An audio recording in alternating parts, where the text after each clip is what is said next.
Ya compartí. Ujú.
Muy buenos días a todas.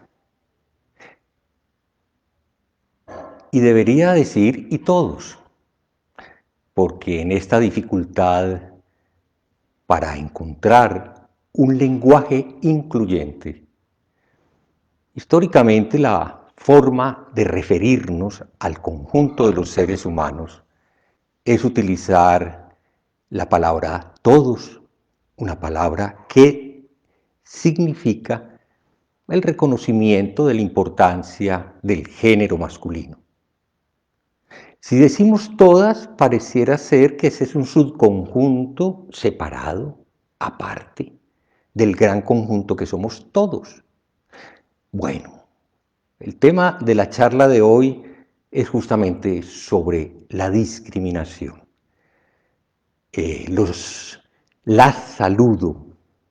Voy a intentar recordar el uso de un lenguaje no habitual con un sabor que a los hombres nos cuesta mucho trabajo.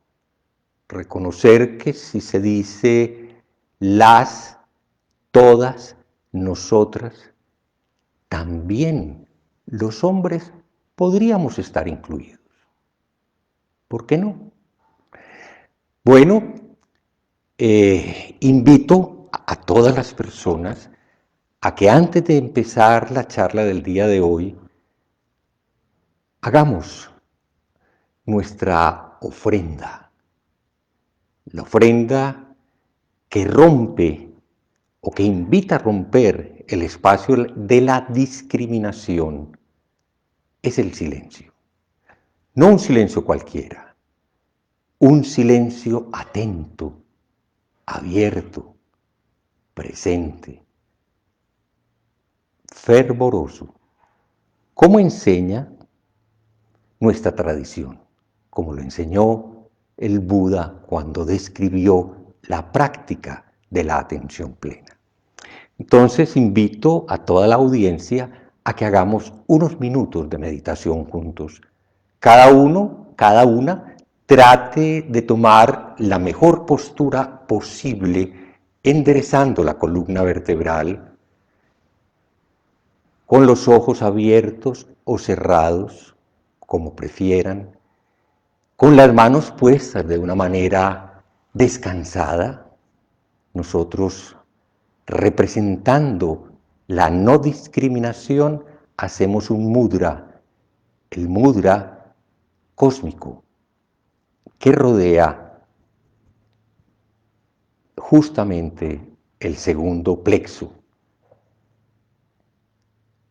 Tomen la postura que consideren apropiada y hagamos unos minutos de presencia que ofrecemos a la humanidad entera.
Bueno, vamos entonces a iniciar la charla.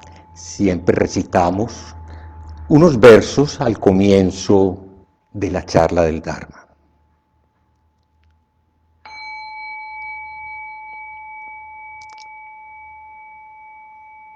Un Dharma insuperable, penetrante y perfecto, rara vez se encuentra incluso en 100.000 millones de kalpas. Pudiendo verlo, escucharlo, recordarlo y aceptarlo, me comprometo a probar la verdad de las palabras del Tathagata.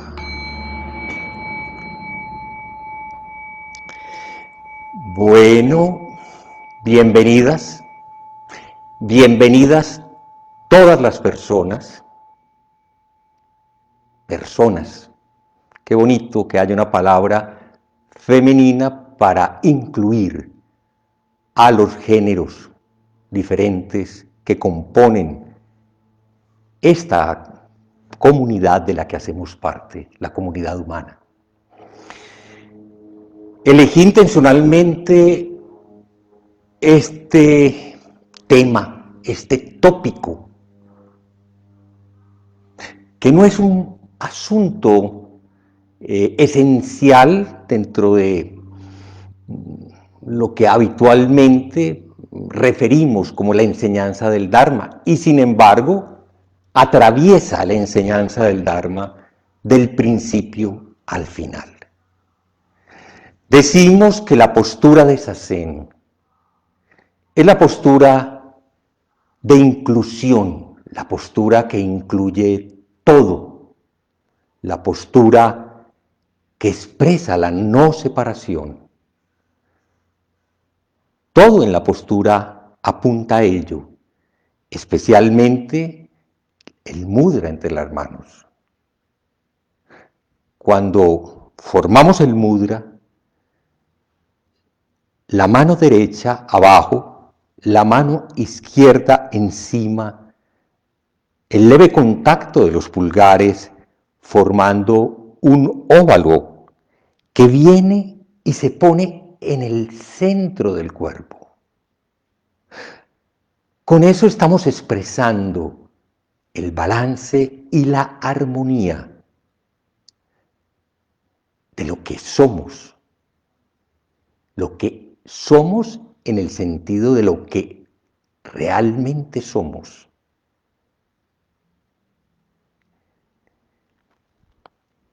Cuando tengo las manos puestas en el mudra cósmico, no hay derecha ni hay izquierda, no hay delante ni hay atrás. Simplemente hay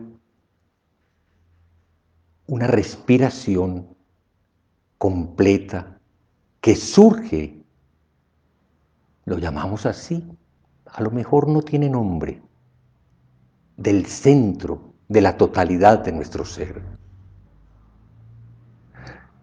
Y digo que no hay atrás ni hay adelante, porque cuando realmente estamos sentados en Zazen, las palabras pueden pasar, las ideas pueden pasar. No hay nada que tengamos que retener, no tenemos que explicarle a nada ni a nadie lo que estamos haciendo.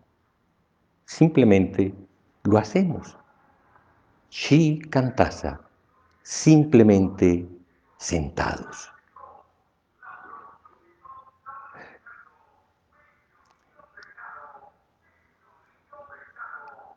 Las tres características de la existencia, que es una de las enseñanzas centrales, es así, formal del budismo, habla de tres elementos que todo seguidor del budismo reconoce y aprecia como esenciales. La primera nos recuerda el sentido de la experiencia de esta vida humana. la impermanencia, la transitoriedad, la fugacidad. A la luz de estos 10, 11 meses de pandemia,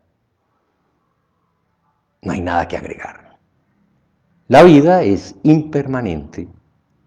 Algunos lo han certificado por la ocurrencia, bueno, de la enfermedad y la muerte, posiblemente de conocidos o seres queridos. Pero bueno, eso es apreciar la impermanencia de resultados catastróficos. La impermanencia también la hemos reconocido por la cantidad de cosas que hemos dejado de hacer, que considerábamos esenciales y que ya no, bueno, no es que no nos interesen, no podemos hacerlas y nos damos cuenta de que tampoco nos hace falta hacerlas. Nos han enseñado el desapego de una manera radical y es una oportunidad. Creo que lo que digo se lo repite cada una de ustedes en este proceso muy frecuentemente. La primera característica es la impermanencia, muso. La segunda característica es dukkha. Dukkha es sufrimiento. Y ese es un aspecto negativo. Sí, el sufrimiento no nos gusta y por lo tanto cuando la palabra aparece, lo primero que hacemos es repulsa, como que algo que deberíamos evitar, algo que no debería existir en la vida, algo que... Y de hecho la promesa de nuestra práctica es ir más allá del sufrimiento y eso, wow, maravilloso, nos impulsa. Dukkha no desaparece. Dukkha es el sabor de la vida. Ojo, y la vida es insatisfactoria. Insatisfactoria. Sí, es que solo queremos lo satisfactorio y la palabra insatisfactorio, wow, qué maluca que es, tan maluca como sufrimiento. Y no queremos las cosas insatisfactorias, queremos que las cosas sean satisfactorias. Y qué tristeza, ahí está la trampa. Bueno, dukkha es el motor de nuestra práctica. Dukkha nos recuerda la realidad de la vida de los seres sensibles. El Buda fue elocuente hablando de causas del sufrimiento, causas tangibles, catastróficas, la muerte, la enfermedad, la vejez, el no tener lo que se quiere, el estar cansado de lo que se quiere. Sí, dukkha es eso también, pero dukkha es algo sutil, algo que nos recuerda que en este fluir continuo no vale la pena el esfuerzo agotador para aferrarnos a lo que está sucediendo. Dukkha es la invitación, por supuesto, a fluir. Ese es el aspecto positivo de dukkha. Cuando aceptamos dukkha, cuando comprendemos dukkha, entramos en la corriente, fluimos en la corriente. Pero voy a hablar del tercero, de la tercera característica. Anatta, Anatman. Anatta en Pali, Anatman en sánscrito, no yo. Cuando uno escucha eso, bueno, siempre hay un enredo, siempre uno se pregunta por las teorías psicológicas, qué es el yo, cómo lo define el psicoanálisis, la psicología evolutiva, qué sé yo. No, Buda no tenía esas preocupaciones. Bueno, y cuando decimos Buda, voy a decir, quizás no es una persona, es una época la que está pensando y cuando me extienda en el resto de temas de esta charla, pues recordaré que esto fue formulado hace 2600 años. Anatman habla de algo maravilloso. Habla de la no discriminación. En palabras más precisas, habla de no separación. Habla de inclusión, Habla de una palabra que sé que a muchos nos encanta, a muchas nos encanta, interser. Sí, es esa conciencia, chispas que a veces nos suceden, de ver que esto no está separado, que esto funciona porque eso existe, que yo estoy aquí porque cada una de ustedes está allá. Y no es una metáfora, no es una metáfora. Anatman es la realidad, la característica de la existencia humana. Existimos porque todos los demás existen. Ver esa conexión, actuar y vivir desde esa conexión es justamente el gran desafío de la vía del camino budista. Y ahora sí, entro de lleno, esto es una introducción nomás, a la no discriminación. Hace 2600 años, el Buda ofreció un camino. Un camino. Un camino que habló de la no discriminación.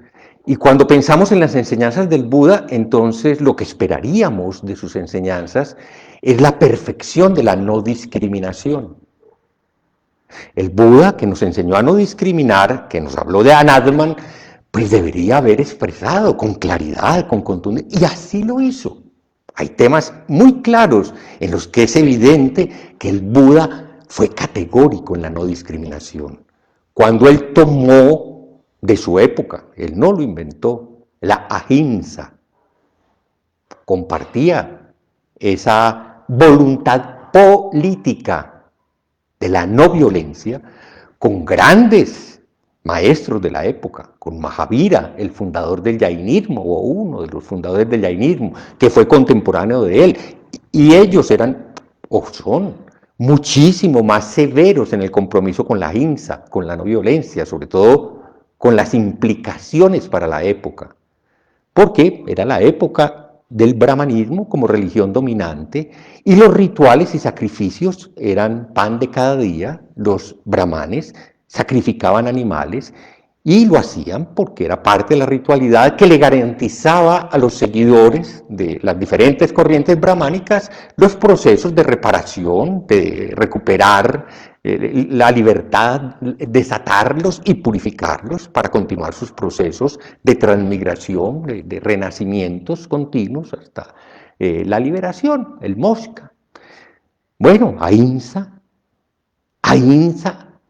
si ustedes leen la escritura, verán que el Buda fue categórico en demostrar la inutilidad de hacer actos de violencia y fue claro y contundente en la voluntad consciente de una práctica de ahimsa minuciosa, cuidadosa en las relaciones humanas, en la posibilidad de agredir a los otros seres física, verbal o mentalmente. Eso es parte de nuestra práctica. Eso es un camino de no discriminación, un camino que lleva 2600 años y por supuesto, estamos caminando. La ahimsa es una flor extraña, todavía bastante extraña, en este jardín bastante perturbador que es el mundo humano. De vez en cuando, ahimsa está presente, aún en cada una de nosotras. De vez en cuando, a veces, se desmaya como las flores, es frágil, y perdemos la ahimsa, se nos reaparece la tendencia, no va a decir dominante, pero sí opuesta, que es la ahimsa, y somos agresores y maltratamos. Entonces, ahí hubo una práctica consciente de inclusión, de reconocer a todos los seres y adoptar una postura de no agresión, de no violencia. ¿Y de dónde viene eso? Pues claramente, de todo este asunto de la historia humana. Estamos hablando de pues una historia de construcción de la civilización de 10.000 años y tristemente la historia de la construcción de la civilización humana es la historia de la ahimsa, de la violencia premeditada, de la agresión contra los otros, de la imposición a través del asesinato de seres humanos, de la tortura. Y por supuesto, lo vemos todavía, no solo de seres humanos, del resto de seres vivientes. Tenemos una tarea como budistas, como seres humanos, grandísima, todavía pendiente alrededor de la ahimsa. Un tema evidente de no discriminación en la enseñanza budista. El otro tema, muy cercano, y voy a decir, y también político del Buda, fue el poner en cuestión el modelo de clases. La palabra castas es la más recurrida y hay razones para decir que eso es una forma eufemística de disimular el verdadero sentido. Clases sociales es cuando una minoría, en una construcción social piramidal, como todavía existe, pues se convierte en la regente y de ahí para abajo se establecen unas normas y unos sistemas de producción que explotan cada vez más de manera más sin misericordia a una base que es la más grande, estableciendo unas condiciones de pobreza y de sufrimiento material, como lo vemos todavía en un planeta donde, no sé el número exacto, 2.000 millones de seres humanos viven todavía día a día en condiciones de pobreza extrema. Pobreza extrema es no saber de dónde va a salir los recursos para la próxima comida. No disponer de un albergue adecuado para dormir, no tener acceso a los servicios básicos que nos garantizan la vida, eso está todavía. Colombia es un país ejemplar en desigualdad. Pues sí, el Buda Sakyamuni se enfrentó a algo que era incuestionable en su época, y era el sistema de castas, y consideró que no había ninguna razón para justificar que personas provenientes de cualquier nivel social, de cualquiera de las castas, como las llamaban en la India entonces, hicieran parte de la comunidad de sus seguidores, fueran monjes o fueran laicos. Nuevamente, ahí hay una acción no discriminativa. Por supuesto, si leemos el resto de sus enseñanzas, la invitación a no discriminar de manera dañina, perjudicial, porque la palabra discriminación voy a decir que tiene también un aspecto positivo, nuestra capacidad de discriminar lo que hace daño, lo que no es saludable, es una de las acciones mentales más importantes. Hablamos de la discriminación en términos del rechazo a grupos humanos, a minorías muchas veces. Bueno, minorías no. Hablemos ahora sí de algo que los que ingresamos al budismo en el siglo XX o en el siglo XXI, yo empecé en las postrimerías del siglo XX, algunas de ustedes empezaron en el siglo XXI, recibimos con sorpresa. El 50% de la población humana, en la escritura, en el canon budista, es tratada como inferior. No solamente es tratada como inferior, es marginada, es desplazada.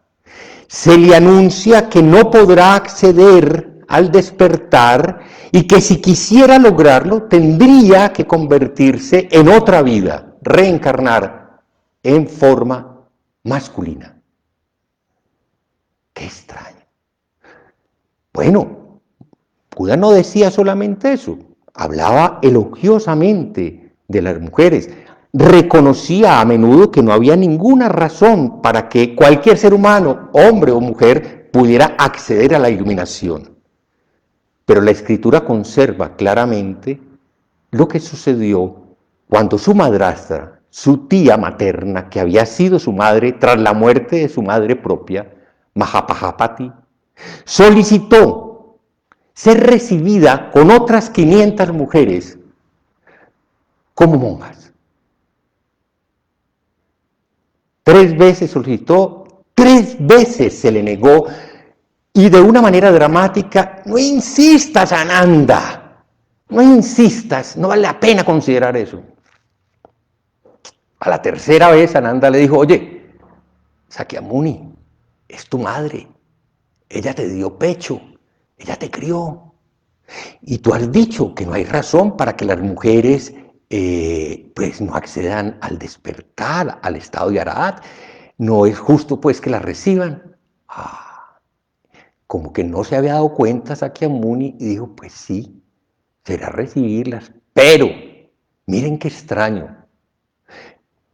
Las recibo, pero advierto que el Dharma estaba programado para durar 1000 años. Bueno, así está en el sutra, pero a raíz de recibir a las mujeres, el Dharma ya no va a durar sino 500 años. Es decir, se reciben seres humanos que en ese momento se les considera no inferiores, contaminados,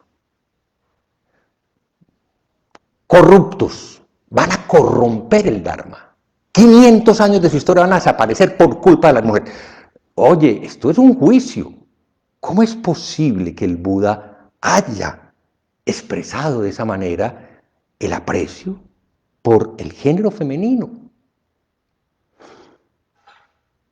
Sí, tenemos que pensarlo. Y ciertamente el budismo no hizo gala a lo largo de 2500 años de abrir las puertas. Si miramos y consideramos todo lo que los que estudian las escrituras se preguntan, bueno, muchas de estas cosas parecen haber sido añadidas. Muchas de las formas excluyentes, despreciativas, enjuiciadoras contra las mujeres parece ser que es el resultado de la cultura patriarcal machista que tanto en la India como en el resto del mundo se estaba fortaleciendo, donde el poder estaba en manos de los hombres, porque eran realmente el ejemplo de los ambiciosos, de los poderosos, de los que ejercían los cargos. Con raras excepciones, mujeres compitieron con algunos hombres en este dominio, pero lo común era que los reyes fueran siempre de género masculino. Sí, el Buda era parte de un discurso, de una historia y de un lenguaje, y si con los animales fue capaz de bajar la guardia, parece ser que con las mujeres siempre manejó, al menos así quedó en las escrituras, un discurso doble, uno de apoyo, y nos damos cuenta porque muchas veces él va a apreciar las cualidades de la mujer y va a reconocer que algunas de sus discípulas tienen una comprensión mayor que algunos de sus discípulos.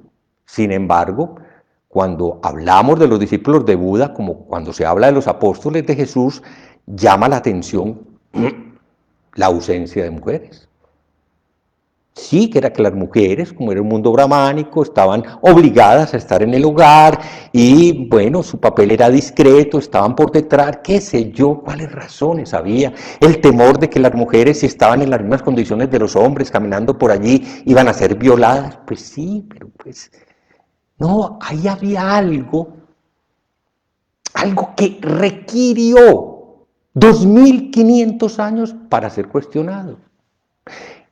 Y empezó a ser cuestionado no porque al interior del budismo hubiese un movimiento tan contundente y tan fuerte, tan empoderado de la equidad, de la no discriminación, que empezara el proceso de cambiar las cosas.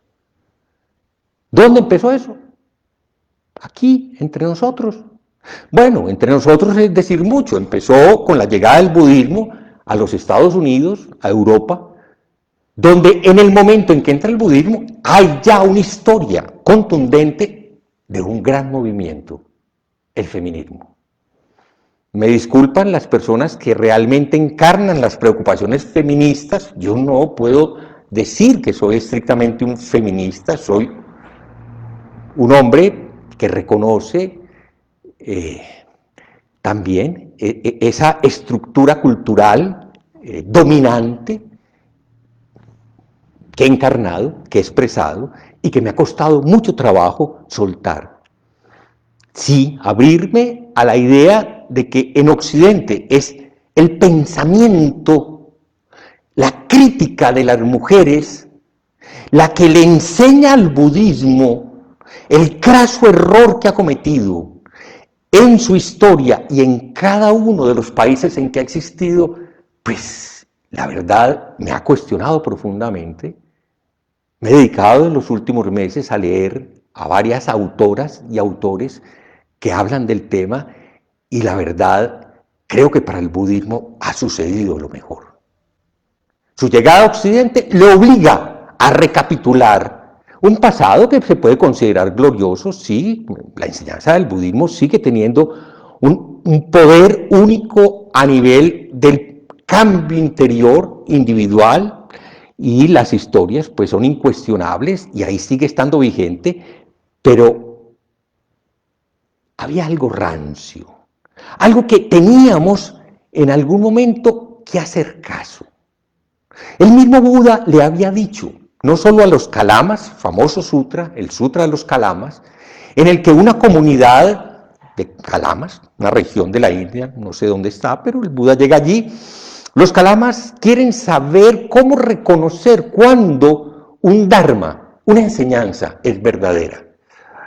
Y el Buda les dice, Kalamas, no se traguen el cuento, porque les llega un hombre famoso y les habla, pues ustedes no tienen que aceptar eso. O porque está escrito en libros. Los libros son escritos por seres humanos y están llenos, no llenos, pero están con el riesgo de incluir falsedades. Y lo sabemos, y lo sabemos. Ningún libro, por sagrado y puro que se pretenda, carece de ese sello inconfundible de la tergiversación del pensamiento humano. Acomodar las cosas para que expresen lo que nos conviene a nosotros, a este grupo de elegidos. Eso es lo que han hecho a lo largo de la historia los libros sagrados. Ni siquiera por la consideración, ese es mi maestro, y se refería a él mismo, ni siquiera por eso. Ni porque se repite, porque todo el mundo lo dice, como pasa con las noticias que muchos leen, muchos leemos. No, porque ustedes lo han puesto en consideración. Porque ustedes lo han experimentado, lo han probado y se dan cuenta de si eso causa sufrimiento, de si eso es saludable, de si eso hace daño, de si eso causa perjuicio y maltrato a los demás, a sí mismo. Sí, observando nos podemos dar cuenta de cuando los pensamientos son dañinos, son nocivos, cuando las enseñanzas nos llevan realmente al lugar de compartir la no agresión, la INSA, de compartir una vida saludable. Hay cosas que realmente todos sabemos por experiencia propia, pero nos cuesta mucho trabajo poner en el lugar en el que deben estar. Buda invitó a investigar. Por esa razón, en buena hora, ahora podemos investigar las consecuencias del daño que históricamente las estructuras patriarcales han hecho a todo nivel, incluyendo las instituciones budistas. Creo que los signos de cambio son contundentes. Yo no estoy hablando de que tengamos necesidad de hacer una gran revuelta. Estoy hablando del reconocimiento que merece este empuje que las mujeres le han dado al budismo.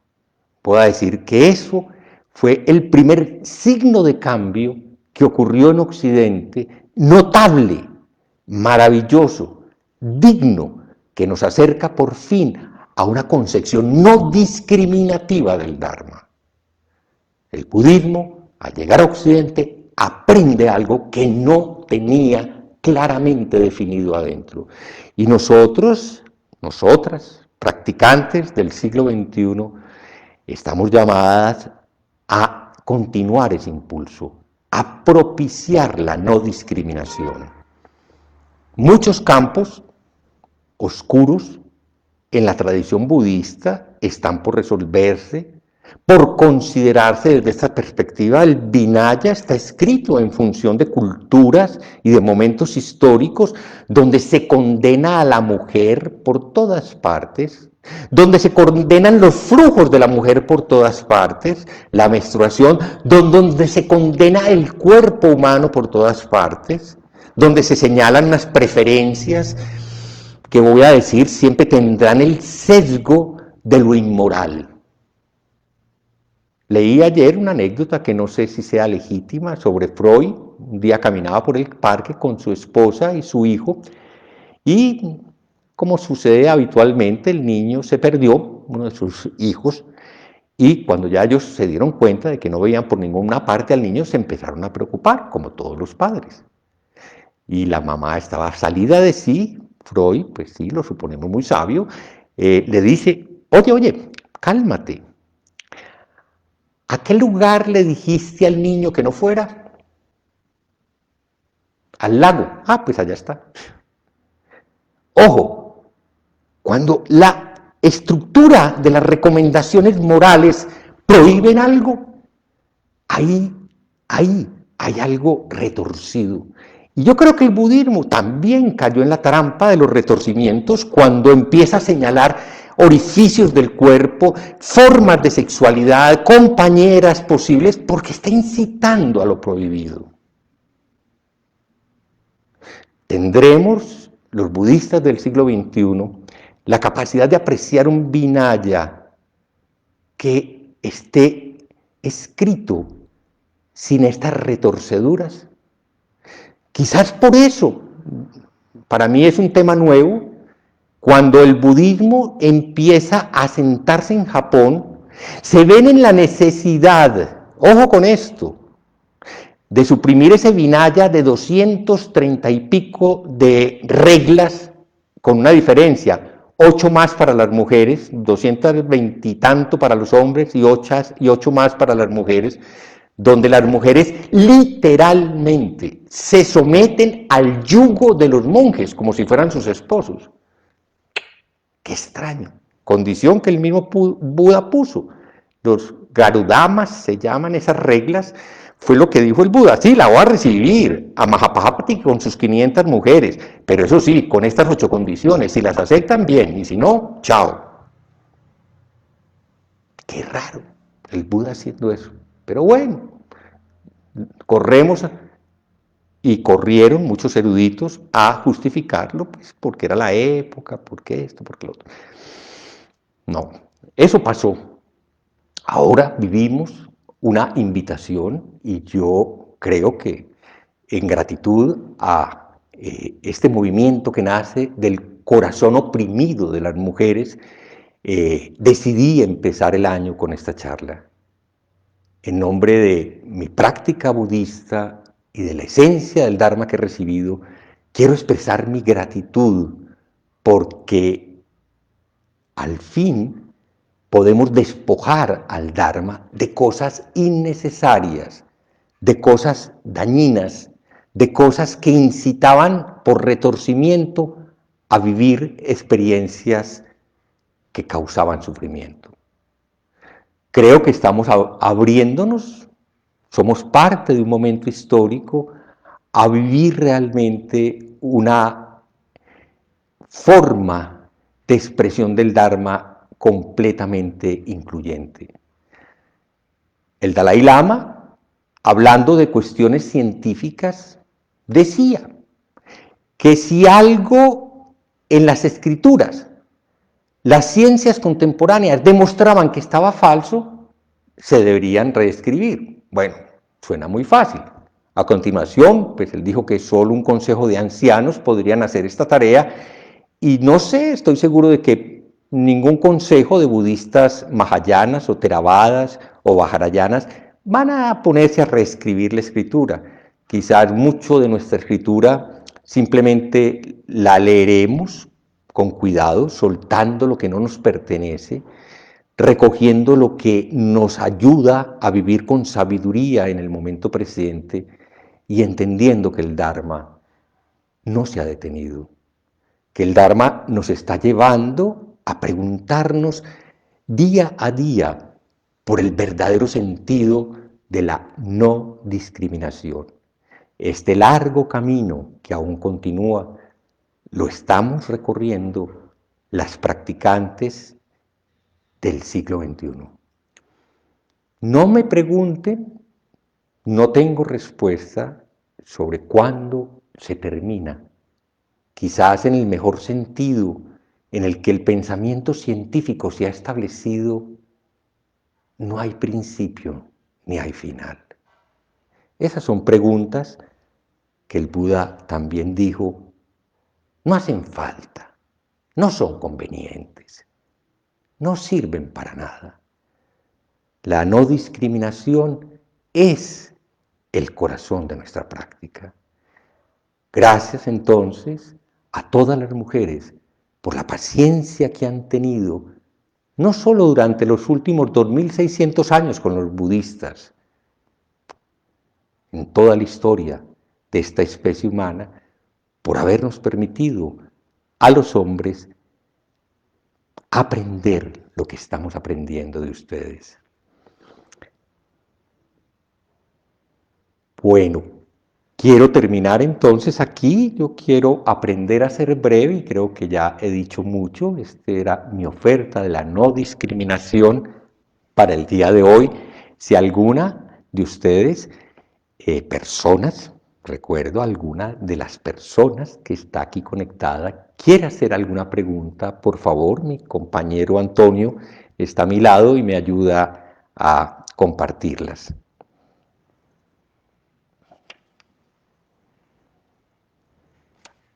Un comentario de Ángela María Jaramillo. Magdalena es considerada la mejor discípula de Jesús. Parece que Pedro no estaba muy conforme con esa situación y fue justamente Pedro quien fundó la institución de la iglesia. Tienes toda la razón, Ángela. El sesgo histórico de las instituciones religiosas tiene que ver con el poder. Mira que, no sé si esas son palabras de Cristo, que Pedro es justamente el patriarca sobre el que como una piedra se funda la iglesia y la iglesia se convierte en una institución de poder. Yo no sé si Buda pretendía o no pretendía una institución tan múltiple, con tantas formas como las que se crearon. La verdad, sí, todas las instituciones, incluyendo esta pequeñita que estamos construyendo, requiere que nos escuchemos y que rompamos estos paradigmas patriarcales. Yo creo que esa es la gran tarea y la tenemos que hacer a nivel individual, pero qué bello si la podemos hacer como comunidades que se quieren pensar más allá del patriarcado. Ese es el gran trabajo. Gracias por tu comentario, Ángela. Julio Bueno, deberíamos revisar estos 2600 años de conocimiento acallado de nuestras terigatas. Estaría en contradicción con la enseñanza del Dharma que se ha hecho hasta el momento. Un saludo. Julio, sí, yo creo que eso es lo que estamos haciendo.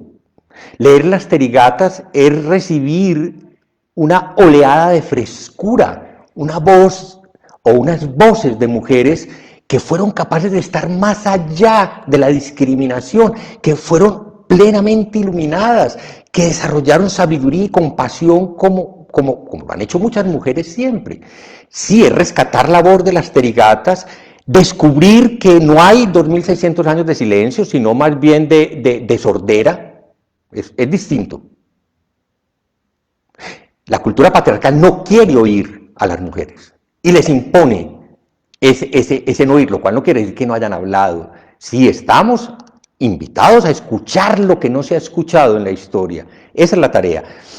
Sí, de lo que se escribió, pues en este discurso que se acerca a lo androgénico, al andrógeno. Yo creo que el budismo dijo muchas cosas interesantes. Cuando descubrimos no que el hombre es superior, sino que en la armonía de lo que es cada ser, que incluye elementos femeninos y masculinos, pues sí hay un andrógeno interior que finalmente pareciera ser, no sé, una imagen mejor que la del macho. Pues porque sí, reconocer que hay un femenino aquí en este cuerpo masculino te da equilibrio. Tal vez sí hay una tarea ahí, no sé definirla, no quiero tampoco hacer especulaciones, pero sé que así está expuesta. Me duele muchísimo saber que a las mujeres en el budismo se les pidió que rezaran para que en otra vida se convirtieran en hombres y accedieran a la iluminación. Me duele, como budista, si eso es parte de mi tradición, renuncio a ella. No a mi tradición, a esa parte. Me parece vergonzoso que en la historia del budismo haya existido esa consideración tan vergonzosa como la que leía en un evangelio apócrifo de Santo Tomás, que si las mujeres querían ir al reino de Dios, se tenían que convertir en hombres. Eso es evidente, está copiado de la misma fuente. Entonces sí, revisar es ser crítico con este aspecto de nuestras tradiciones espirituales, verlas con compasión, aunque yo entiendo que la rabia femenina está plenamente justificada, pero si se queda ahí es dañina. La rabia finalmente no es lo que transforma, aunque es inevitable, lo que transforma es la compasión. Entonces yo espero que una mirada compasiva nos ayude a asimilar toda esta historia, no solamente la del budismo. El budismo está inmerso en la gran historia de la humanidad y es un elemento de búsqueda, de transformación, y por eso no lo podemos juzgar por lo que no ha terminado. Hagamos lo posible. Rocío Marcela Castañeda Genao. Exactamente 2000 años se han necesitado para revertir estas instituciones que eliminaron la presencia sagrada de la mujer. Le pasa a todas las corrientes teístas. Lo maravilloso es que una filosofía como el budismo reflexione ante esto, se haga las preguntas y transformación para una equidad de género en todos los escenarios. Así es, Rocío. Necesitamos entre nosotros, en Medellín, Colombia, una presencia más notable de labor de las mujeres. Es muy probable que el comportamiento de algunos practicantes masculinos, hablo de mi proceso, haya sido nuevamente lesiva para que estas voces se escuchen con claridad, pero también es la invitación para que las mujeres de nuestra sangha pierdan el temor a expresarse y asuman de corazón el liderazgo espiritual y material que les corresponde. Sí, estamos abiertos y queremos y necesitamos esa presencia de ustedes, las mujeres. Carlos Rengifo, agradecimientos por la actitud crítica, respetuosa y constructiva hacia la práctica. Pones en escena las palabras de Buda cuando señalaba que no crean todo lo que yo diga, porque si experimentamos por sí mismos, si lo experimentamos por sí mismos. Así es, Carlos. Así es, Carlos. Yo creo que yo no soy físicamente, psicológicamente mujer, pero sí estoy seguro que comprendo el sufrimiento de la mujer. Lo vi en mi madre, lo viví al lado de mi madre, y finalmente las consecuencias de ser un macho las sufrimos los hombres. Que es muy doloroso ser un hombre, como se espera en una cultura machista como la nuestra. Y yo creo que es cuando vamos reconociendo toda la neurosis colectiva, quizás muchos elementos vienen de esa obligación del comportamiento per se de ser hombre que se nos prefiguró. Entonces sí hay una tarea muy bella, pienso yo, a raíz de aprovechar lo mejor del Dharma y de encontrarnos en este momento prodigioso de cambio, de crisis a todo nivel. Sí, las crisis son amenazantes y estamos ante unas grandes amenazas. Qué bello poder estar en este momento y abrirnos a la posibilidad de transformarnos, ¿sí? La gran transformación, creo que eso está inherente en todos los caminos espirituales, intelectuales y científicos y filosóficos serios.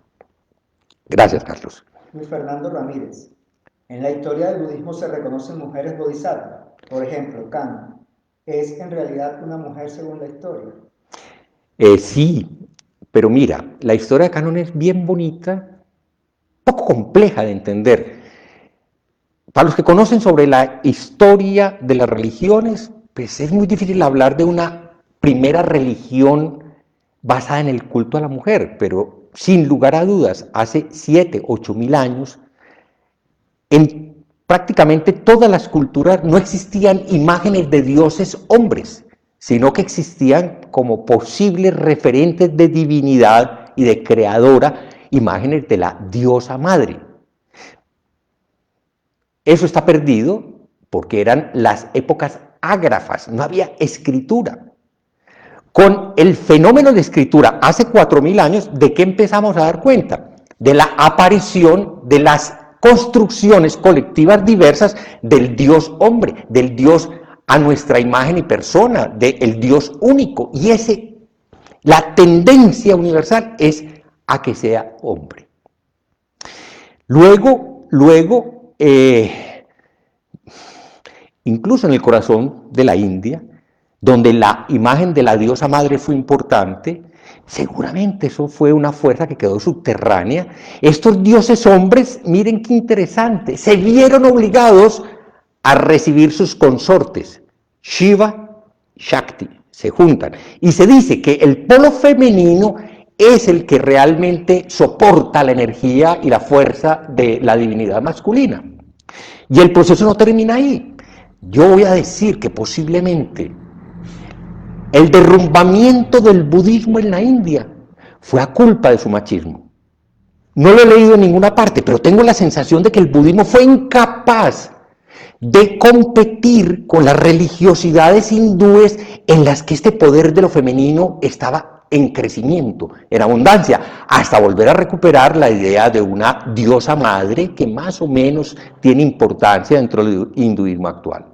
Entonces sí, yo creo que aquí hay algo muy importante que desde la historia misma nos obliga a pensar en este radicalismo masculinizante que se apropió de las instituciones religiosas y que de alguna manera cada historia, en cada lugar, en cada país, en cada momento, pues encontrará sus explicaciones, puso a la mujer siempre por debajito, en todas partes. Miren, en la historia del Zen, del Chan, se dice que Bodhidharma tuvo 4 discípulos.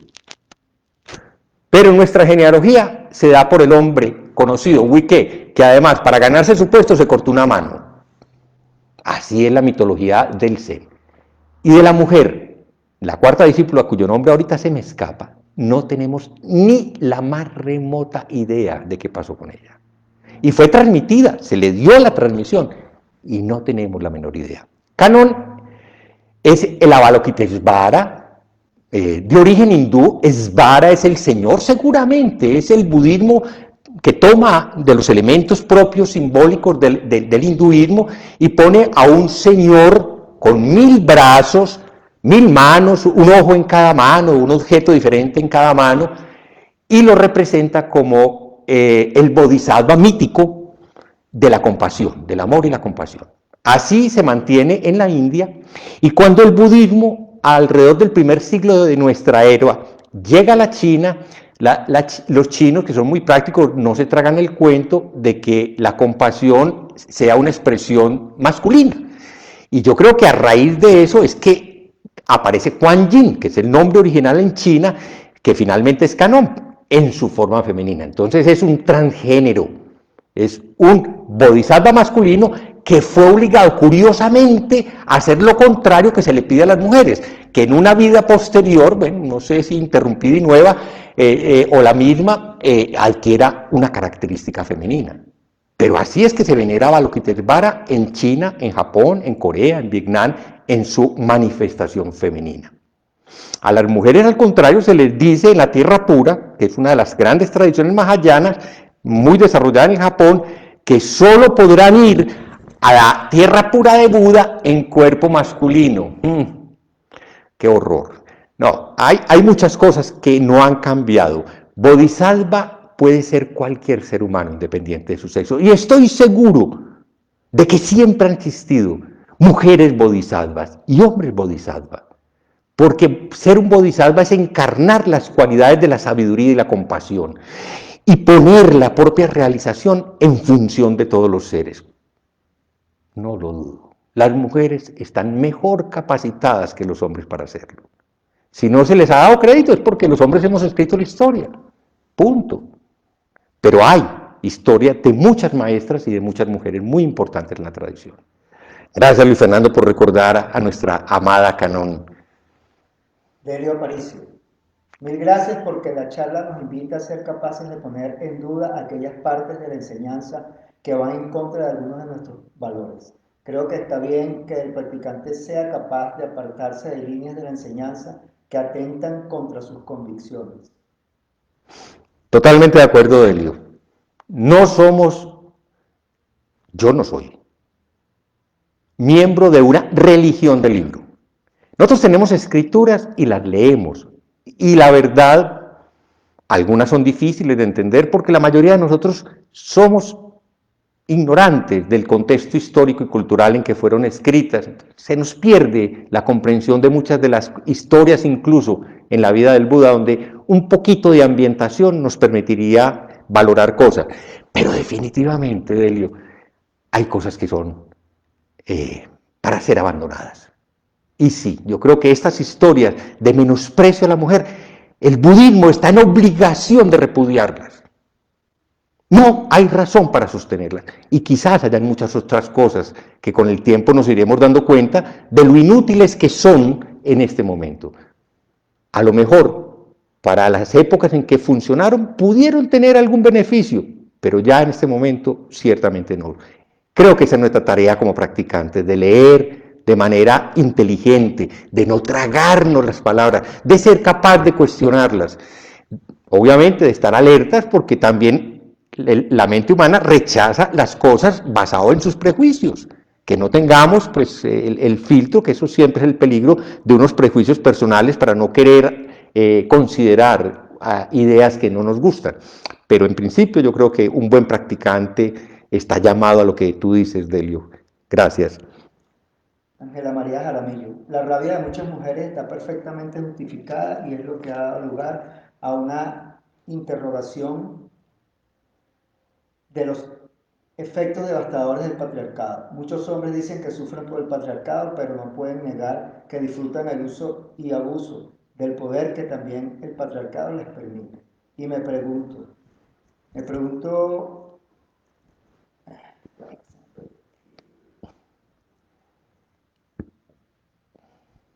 si los hombres que aspiran a la no discriminación se disponen a renunciar a sus expresiones de micropoder presentes en la vida cotidiana. Ángela, es un diálogo. Yo creo que para nadie es fácil esta tarea y por eso la estamos viviendo yo diría, en una época llena de amenazas. Pues piensa cómo llega el budismo a Occidente, llega en medio de 2 guerras mundiales. Pues ya había unos antecedentes, pero hablo de llegar porque empiezan a formarse grupos de práctica en Europa y en Estados Unidos, sí, más hacia la mitad del siglo XX, es decir, después de la Segunda Guerra Mundial que antes, pero sí habían antecedentes. Y de ahí la humanidad no ha parado.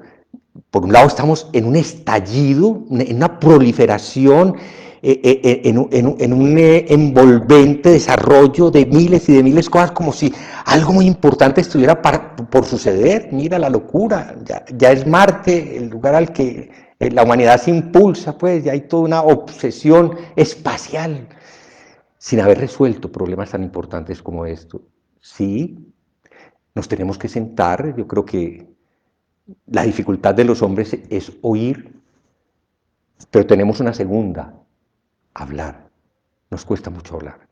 Entonces, sí, en la medida en que creamos entre todas y todos espacios de diálogo y los alimentemos con, yo diría, con expresiones de reflexión y de transformación, seguro que vamos a transformar eso, porque es que aquí no vamos a transformar el gran poder. Nuestra tarea, realmente tú le pusiste nombre, son los micropoderes, de los cuales yo, tú y cada uno de los que hacemos parte de una comunidad como la nuestra, siempre tenemos el riesgo de ser exponentes. Y oyendo la voz crítica, compasiva y amorosa, es posible que cambiemos. Yo espero que sí, que tú y cualquier otra persona en la comunidad nos ayude, nos ayudemos a dar esos cambios. Gracias por tu interés. Mariluz Ospina Montoya, creo que la discriminación es más interior, es una construcción interna que nos permitimos aceptar. Solo creo que la vencemos cuando nuestro ego no es herido, cuando ya tenemos esa seguridad y esa tranquilidad de ser mujer interna y externamente. No nos va a afectar esa discriminación. En este momento, aquí y ahora, podemos hacer cosas maravillosas. Y si nos discriminan, podemos ir a otro lado donde no lo hagan. Creo que profundamente que es discriminación, esa discriminación nace en el interior. Si no la sientes, no existe. Como mujer, no la siento, casi nunca. De acuerdo, ¿no? ¿Cómo es el nombre? Mariluz. Mariluz, de acuerdo. Yo también me siento en ese sentido como beneficiario de una época realmente de transformación donde ya hemos dado pasos muy grandes. En el año 1957 yo tenía 2 años de edad. Puede que esto sea un recuerdo impostado y sea más bien el efecto de la suma de momentos electorales. Pero mira, tengo una sensación física, se me vienen recuerdos de mi infancia muy vivos, de estar viendo a mi madre con un rostro de alegría, mostrando el dedo índice pintado de rojo. Yo no entendía, pero ¿por qué? Pues ella, ¿por qué está tan contenta? La verdad me costó mucho saberlo. Es que en 1957, por primera vez, en Colombia las mujeres pudieron votar. Entonces sí, estamos en un momento en que algunos aspectos de la discriminación han cambiado. Yo conocí la primera médica mujer graduada en la Universidad de Antioquia, una mujer de origen alemán que fue profesora nuestra. Pues cuando yo la conocí ya tenía bastantes años. ¡Wow! ¡Qué maravilla! Un gremio que era masculino en el siglo XIX y comienzos del XX incluía por allí una que otra mujer que se metía muchas veces contra un mundo machista que repudiaba la presencia femenina. Cuando yo era estudiante de medicina, el porcentaje de mujeres era el 20, el 30%. Ahora, en la mayoría de las universidades, más del 50% son mujeres. Y es muy probable que la medicina incluso viva una gran transformación a partir de esto, de la inteligencia femenina, que tiene mucho de la misma inteligencia masculina, pero tiene unos ingredientes emocionales muy distintos que espero que se potencien cada vez más y que le den a la medicina un sabor diferente al que las emocionalidades masculinas le dimos. Entonces sí, yo creo que estamos en un momento donde muchos seres humanos se pueden sentir como tú, más empoderados de su realidad personal y por eso no sentir la discriminación. No, yo creo que, como lo estamos hablando acá, todavía hay tareas muy importantes que podemos hacer y si tú miras en el mundo, ahí sí la discriminación sigue campante. La mujer sigue siendo foco de maltrato y no solamente porque los hombres tendamos a ser los mayores criminales de mujeres, más que las mujeres de hombres, o de maltratadores o de abusadores, sino posiblemente porque en el engranaje mismo de la sociedad siguen estando esto que Ángela llama los micropoderes, donde la discriminación sigue estando presente. Entonces, yo creo que es una tarea en la que nos juntamos y podemos seguir construyendo una sociedad más saludable. Esa es la idea. Gracias por tu reflexión, Mariluz. Inca Pérez, buenos días. Tenemos el ejemplo de la maestra budista Dipama Penma Chodron y Tenzin Palma. Muchas otras. Yo tengo el orgullo de decir que pertenezco a una comunidad, el San Francisco Zen Center, en el que no se siente para nada la rivalidad, el rechazo, la discriminación de la mujer. Allí la mayor parte de las abadesas son abadesas. Hay un equilibrio notable entre las mujeres de reconocimiento como maestras y por lo tanto como administradoras de la comunidad como la de hombres, en la vida diaria, en todo, y se siente ese fluir tranquilo, no solamente entre géneros, también en el reconocimiento de las minorías sexuales, lesbianas y gays hacen parte de nuestra comunidad sin que haya ningún asomo de rechazo o discriminación. Hace 30 o 40 años, en esta casa vivió su dueño, que era un gay, y este lugar era maldito. Todo alrededor hablaba mal de esta casa porque este hombre vivía con su esposo en esta casa que se llama Casa Blanca.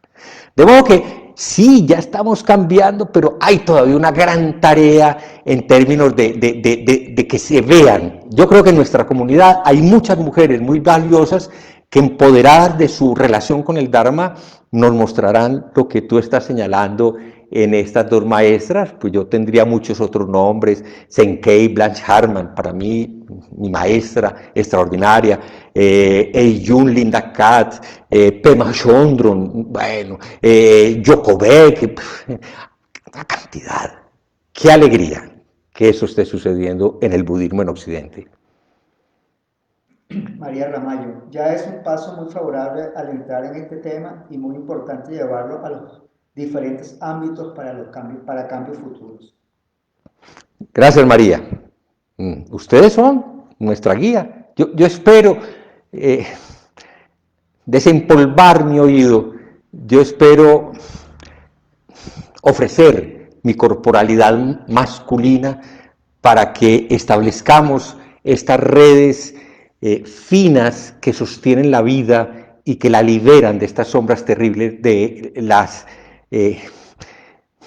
los conflictos de poder. Finalmente sí, todos queremos tener el derecho al reconocimiento, estableciendo unas relaciones que no son sanas.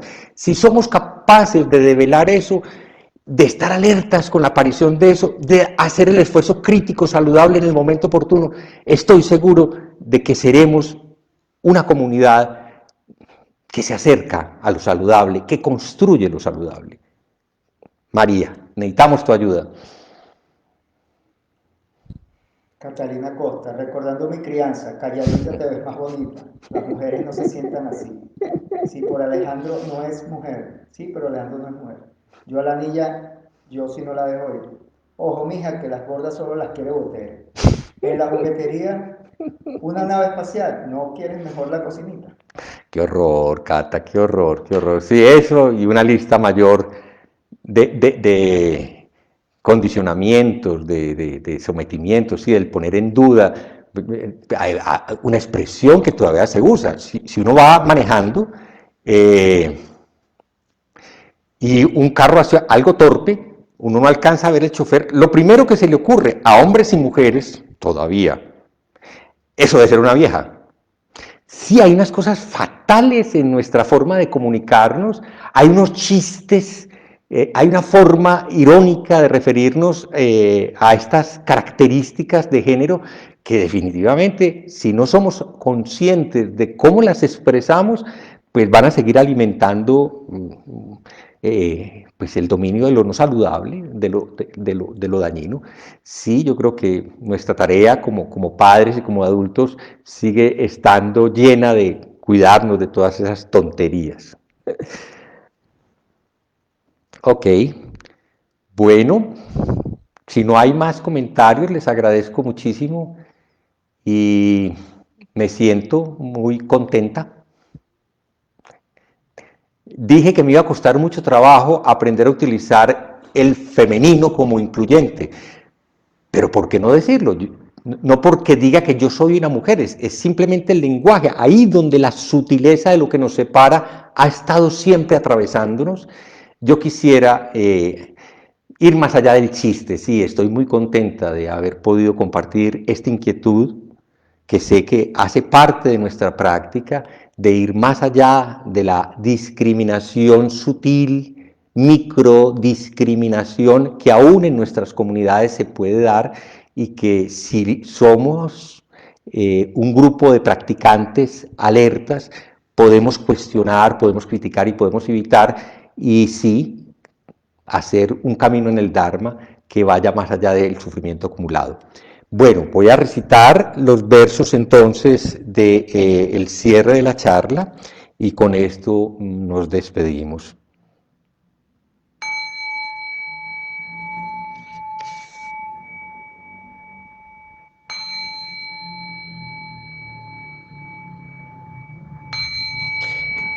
Que nuestra intención se extienda por igual a cada ser y lugar con el verdadero mérito del sendero de Buda.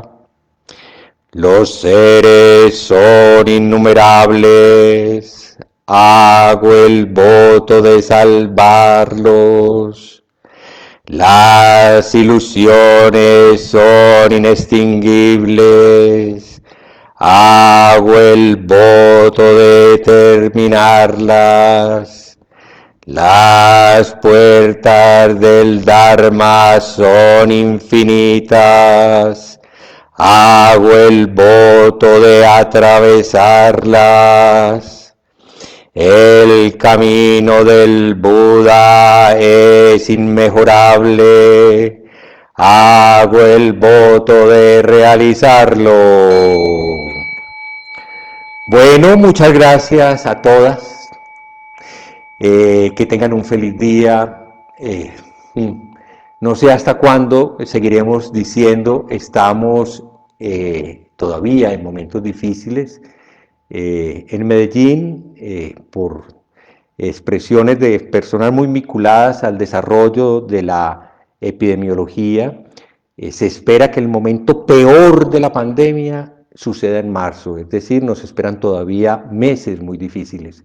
Por esa razón, bueno, espero que se cuiden mucho y que cuiden mucho a todos los seres que la rodean. Feliz día, feliz resto de mañana, que la pasen muy bien.